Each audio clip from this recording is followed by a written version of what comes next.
நண்பர்கள் அனைவருக்கும் நல்வணக்கம்ங்க. நீங்கள் இந்த பதிவில் பார்க்குறது ஒரு நல்ல பெருங்கூட்டான 3ஆம் ஈத்து மயிலை மாடுங்க.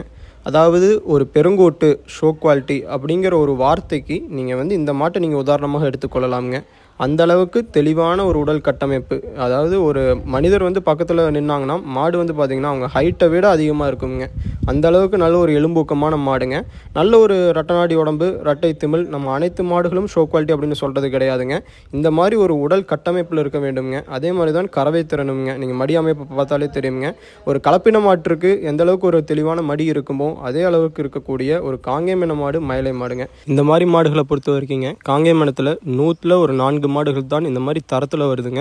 ஸோ நாமளும் தேர்ந்தெடுத்து செலக்டிவாக வாங்கக்கூடிய ஒரு சூழ்நிலைங்க.